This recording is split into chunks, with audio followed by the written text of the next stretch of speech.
in action. Yay! 12 reasons to drink wine. 12. I can't do 12. I can do 5. You can do 10. And I can do 2. 12 reasons to drink wine. Although we're doing 24 wines, so we don't have enough hands. No, we don't. No, we can like do a bunch of flashing. We can bring Layla and my dog. She'll help. Yeah, we can do that. I am Adrienne Falcone, Godsell, the Food Whisperer. And I am Rosie, your wine lady. And we are doing our 12 reasons to drink wine. So we have 12 different recipes with 2 wines in each, just to get you familiar with wines and food and wine combining. And it's all about happy hacks with wine. I like happy hacks. Yeah. So today we are going to do a sausage pizza mushroom. And you do have the recipe in the comments below. I'm throwing a little kind of curveball in there as well because I have an extra zucchini hanging around the house to give you a little bit of extra mushrooms, a little bit of extra zucchini, a little extra vegetables to go along with it. And Rosie is going to have a couple of we're doing a couple of red wines. Yes. We're going to be doing red wines with our sausage pizza mushroom. This is, I can't say it's keto, but it is paleo. This is grain free. We're going to be using our portobello mushrooms as our base. Which is wonderful. Anyone that's trying to watch their weight, believe me, I've had this many times. It is fabulous. I love it. Yeah, and it's just, oh yeah, and my other curveball is that I'm also going to be giving you my sausage seasoning spice because I am not using sausage. Sausage can be a little bit fattier. Maybe you're not doing pork. Maybe you can't find just a little bit of turkey sausage or chicken sausage. So we're going to be making our own sausage today as well. That's so cool. Yeah, didn't even let you in on that one. I know. That's total news to me. I love it. Okay. So what wines are we going to be pairing with our sausage pizza mushroom? So we are doing a dry red and a sweet red. I don't think I've had this one before. It's so yummy. Okay, what do we got? Love it, love it, love it. Okay, so the Lancina, this is one of our premier reds. It is just bursting with fruit, but it's bone dry. It's so good. It drinks so much bigger than it actually costs. It is such a wonderful wine. It is from Spain. It's pure Tempranillo. Love, love, love that. And then a sweet wine. She's going to be drinking that one. The sweet wine is our South African Cabernet Sauvignon. This is from Cape Root. It is a late harvest cab, so it's on the sweeter side. And oh my God, it's just fabulous. It's one of our most popular sweet red wines. We sell this like crazy. Every year, the animal on this bottle changes. This particular vintage is our Flamingo. We have had quite a few of the animals from South Africa on our bottles. So this is not just beautiful bottle, fun label, but it is an amazing, amazing wine. Okay. Both of these, so good. And then, am I correct in remembering that the animal wines, does a portion of the profits go towards the animals also? That is a different wine. Oh, okay. That the portion goes to. That's our Big Feet wine. Oh, okay, just the big feet. Yes, which we don't have in stock right now, unfortunately. But I know. Okay, so we have our portobello mushrooms. We're gonna get into our recipe, and we're gonna get deeper into the wines as we go along. Yes. So when you have your portobello mushrooms, you see you have the stem and you have the gills here. We'll get a little close up as well. And we're going to remove the stems. And if you want to chop them up, you can chop them up because food is food and we don't want to waste anything. So we're removing the stem on both of these, like so. And then we are going to take just a teaspoon and we're going to scrape out the gills. And these are nice and fresh mushrooms.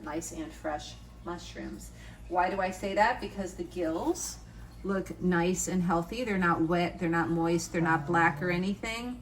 And then also the fact that you still have, I don't know what this part is called, but that's all there. So it looks like this mushroom might be a little bit older than this mushroom. Interesting. Never Yeah. knew that. Yeah, fun fact. Yes. So we're just going to take the spoon and we are going to gently scrape the gills out. Like so. So are all the animal wines that are from that brand from South Africa?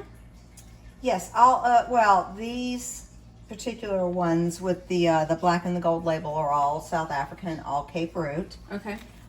We have other wines that have animals on them.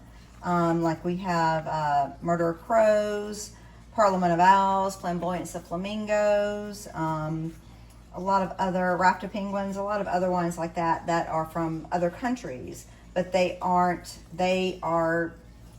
always that name. They don't change the animal. The ones that change the animal is the Cape Root Cabernets. Okay.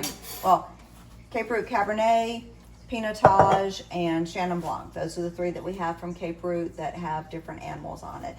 And it's not the norm, but right now we actually have 3 different animals on the 3 different wines. We have flamingos on the Cabernet. We have penguins on the Pinotage, and we have whales on the Chenin Blanc. So it's fun. We have a lot of clients that actually collect all of the different animals and save 1 bottle of every vintage to have all the different animals. Oh, that's neat. It is fun. So while you were talking about the wines, I just minced up the mushroom a little bit. And what I'm doing is I'm going to be taking the ground chicken. If you remember in the other episode, I saved half because we're just doing 2. And this, I'm just teaching you how you can be more efficient when you are meal prepping. So you could do your picadillo and the mushroom, sausage pizza mushroom at the same time. One is going to be in the oven. Oops, my bad. 425 is what we're doing. So that was the first thing that I should have done is get the oven hot while we're starting to talk about everything. So you could be doing the pizza mushroom and the picadillo at the same time to help with meal prep. So we're going to put this ground meat, whether it is beef or turkey. Yes, you can make beef sausage, believe it or not, and it's quite popular in some places. So you're going to put your ground beef into a bowl, and I'm going to put the mushrooms in there with it. Mushrooms are great because they actually have protein in them. I don't know if you knew that or not. I did not. Fun fact, they do. So when when you're doing when you're doing keto, mushrooms are a big part because it's a way to get some fiber and extra protein in that meal. So are they a good substitute if you're doing meat free or not? No, that's where you want to get into a grain, a green, a bean, and a seed because. Okay. See, that's kind of the biggest imbalance that happens with vegetarians, but definitely vegans, is the starch, the carb to protein ratio is not the same. Yes, there are foods that have proteins in them, but they're not complete proteins. Okay. There is, and I had just done a post on this the other day when we were doing marching forward in the month of March, where Gary Null is this incredibly disciplined vegan guru, and he dumbed down an egg is the perfect protein, and he broke down all the amino acids that are in an egg, and he made all these different vegan combinations equivalent to an egg protein, so that way you're getting the proper nutrition with what you're having. Okay. And so it's a lot of grains, greens, beans, and seeds. Okay. In order to make that happen. And of course, there are different ratios. And then we see all these vegans that are malnourished and vegetarians that are malnourished, and kind of dissing on that. And some people do it for ethical reasons or moral reasons. So can you really diss on somebody? No, you can't. You have to honor them. You definitely want to educate them food-wise. Right. And you'll also find the exact same amount of sick omnivores. So you can't, finger pointing, we always have to have fingers pointing back at us. Yeah. Off my soapbox. So I'm using a sausage seasoning that I made. I found this great recipe someplace, and of course I morphed it to make it my own. But you can make your own sausage seasoning with garlic and powdered onion and fennel seed and paprika and I'm sorry, I can't think of what else offhand, but you can make your own sausage seasoning. So this way, if you're adverse to having the sausage casings, you can just make it on your own. Nice. Just like that. So, and for a half a pound of, because I just kind of toss it in because I know, for a half a pound of meat, or if you're using Impossible, if you're using it ground stuffed, then you would use probably about a teaspoon, maybe 2 teaspoons. I kind of go a little bit over just because I like to have a sausagey flavor to my sausage, and it's just a wonderful flavor. Do you have to use fennel seed in your sausage seasoning? And my answer is yes. I know a lot of people don't like fennel. However, if you don't have fennel, you're not going to have that same sausage flavor. That's where I go with that one. So I'm washing the meat off my hand, and I'm going to dice up this zucchini while Rosie starts talking about our wines. Yes. Okay, so the Lancina, if you use beef, sausage, chicken, whatever you use, the Lancina, the Tempranillo grape just has such great body and character. And I made a mistake a second ago. I said it was pure Tempranillo. This particular vintage is actually Tempranillo Merlot blend, I believe. So Okay. it is not pure Tempranillo. Does it give me the ratio? It probably does, but it's in Spanish. So Ooh. I should be able to speak it, and I can't. Okay. Anyway, but this is just so wonderful. Like I said earlier, this drink's really big and bold. It's one of our premier wines, but it's still a pretty good price. A lot of our premier wines are going to be, 50 and above, but this is just, So what does that one go for? I want to say this is under 50. I cannot remember right now. I'm totally drawing a blank. Okay. Oh, nice size. Yeah, so you just want bite size, well, like a little bit larger than bite size when we are cutting our zucchini because it has a lot of moisture in it, so it's going to cook down. Okay. So you cut it just a little bit larger, and that way you're going to end up with that bite size. And what I'm going to do is I'm going to put it in the pan here. I'm going to put a little bit of olive oil, and I think I'm going to sprinkle it with the sausage seasoning also. Oh, nice. Yeah, Okay. yeah, and I'm going to then put it in the oven for about 15 minutes to make sure that it's cooking really well. We'll take it out, put sauce over it, and then let it finish for about 5 more minutes. Oh, okay. Yeah, is what we're going to be doing with that. So while I'm Okay. mixing this up, we can chat about the other wine as well. Yes. Okay. So the other one, this is the sweet red. This is the Cape Root Cabernet. Again, late harvest. The longer the grapes on the vine, the sweeter it gets. So they leave it on the vine for a long time. It has wonderful sweetness to it. It is still has the body that you expect from a Cabernet, but no oak, no harsh, no nothing that's gonna interfere with something like this. It's gonna go great with the fennel.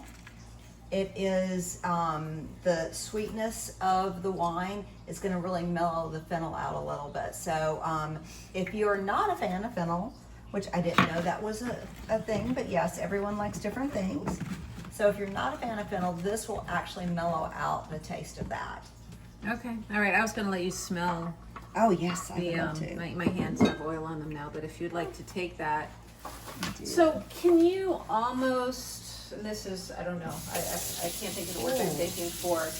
Are you able to like smell something and smell a wine and put it together? Oh yeah, absolutely. Okay. There are many times Can I that smell the la encina? this one is the Lancina. Okay. That is yours because I know that you prefer the big bold. Plus, this is a new wine to you. You haven't had this one before, so I wanted to make sure you had it. So you said Tempranillo and Merlot. Yes. And so does that mean fruit and black pepper or currants or? It is going to have the dark fruit for sure. This is the way this is made. You're going to get fruit up front, then it dries up goes away, you're gonna have the I love this. But you gotta give it a good swirl. Okay. So here. Remember to swirl. And now you know why. Do you remember why you swirl? It's to open up the nose And the wine. and the wine Yes. to what we're going to be having. So And it's the 3-sip. 3-sip rule. So the first one cleanses your palate, the second one sets your palate, and the third is the actual flavor of the wine. Yes. Okay. All right. So I Can was you tell interrupting she's you. doing a tasting or two with me? I'm a good student. Okay, so we were talking about what flavors are in this. Yes, this is all the dark fruit. So you're going to get that right up front, and then it just goes dry, and then you get the really nice oak and the vanilla and all of that in the finish. Vanilla.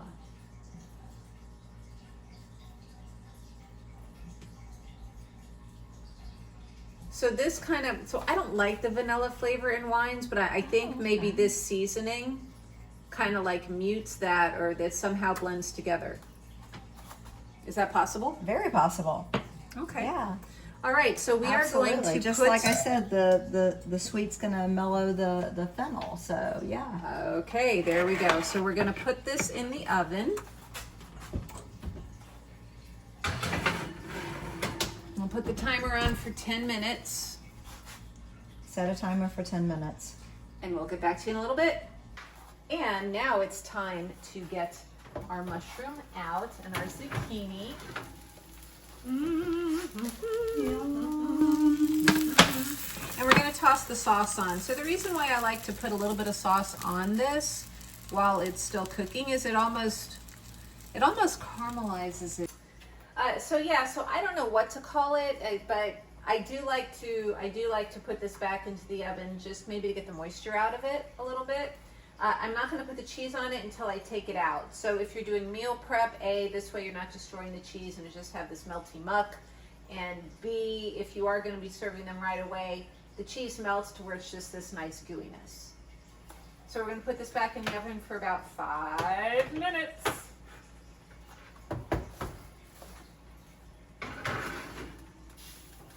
We'll be back. Now that the chicken, listen to me. Yeah, the chicken sausage. Yeah. Chicken sausage, our sausage pizza portobello has been in the oven. Look how pretty this is. I don't know that we're going to get past this episode. I think we're just going to eat. So at this point is when we're, so at this point is when we're going to put the cheese. If you watched my Healthy Meals in Minutes episode of this, I said if you don't have shredded cheese, you can always just use a slice of cheese. This time we do have shredded. If you want to throw it back under the broiler for a minute at this point, you can totally throw it under the broiler at this point, just to get that melty happen right away. Or you can just, by the time you get it onto the table and you get everybody to the table, it will melt that way also. If you want to put Parmesan on this, if you want to put, locatelli, if you want to do Romano, you can put that on here as well. Maybe you want to top it with a little bit of ricotta. You can also do that. I mean, there's so many different things you can do. But we are ready to sip and taste. That one is yours for the dry red. This is mine for the sweet red, the Cape Root Cabernet. And the Lancina, if you put it in a decanter or do it through an aerator, it's wonderful. Just pouring it straight from the bottle. But if you do it through an aerator or in a decanter, even better. If you don't have an aerator or a decanter, put it in your glass, swirl it, get it a really good swirl. And that allows it to open up. The more you swirl, the more it's going to change. Okay. You want to swirl, smell. If you're smelling alcohol instead of fruit, that means it still needs to open up. Oh, okay. I'm listening. Now I'm just thinking this is going to be hot. Yeah. That's why I'm cutting while you're talking, is to get some of this cooling down while we're learning about this. Okay, so wine glass holding etiquette while I am doing this. because I forget whatever show I was watching, and someone was holding a glass of wine. So you have the wine stem, you have it's not the wine bowl, is it? Yeah, it's the bowl. Okay, and you have the stem and you have the base. Yes. Where is the best place to hold your glass of wine? Because this is, you do this when you're holding like a brandy, right? Or Correct. When you're what's holding the a brandy or cognac, Thank you, cognac. you You're want warming to it, cup it because you do want, you want your hand to actually warm it. but not red wine. Not red wine, not white wine. Neither. Correct. Okay, You so are not even a red wine. Correct. You're supposed to hold it from the stem, Okay. and you swirl it from the stem. Okay. Now, a lot of people don't like stemmed glasses. They like the stemless glasses. Stemless glasses, you want to hold it above the wine. Above the wine. Yes. So there are your wine glass etiquette rules, so that you know what to do to be holding your wine glass properly. So if you do hold your wine glass like this and your hands on the wine, it's going to warm the wine up. So I know people that will pour a glass of white wine, it's chilled, it's not that big a deal. By the time they finish the glass, it hasn't had time to warm up because they drink it so fast. Okay. But usually with red wines, you drink a little bit slower, unless it's a sweet wine for you said. Fruit Then punch! yes. We got some Kool-Aid. Then yes. But that is the best way to do it. Okay. And my fork. And your fork. And we got the sausage seasoned zucchini, and then we have the pizza mushroom itself to be trying here. So I think I actually could have used more seasoning on the zucchini than what I used. Oh, I got a piece that was perfect. Okay. And Wow. I'm sorry. The sausage seasoning on the zucchini, amazing. Absolutely amazing.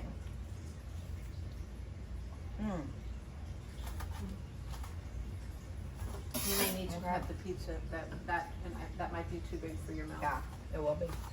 I have this like big, huge, crazy piece over here that I was going to give to Rosie, and it's not delicate by any means, and I would just be setting her up to be like one of those viral YouTube. Oh, maybe we should just have you do that, and that way we're There going you viral. But yeah, okay, so here we go. That tastes really good together. The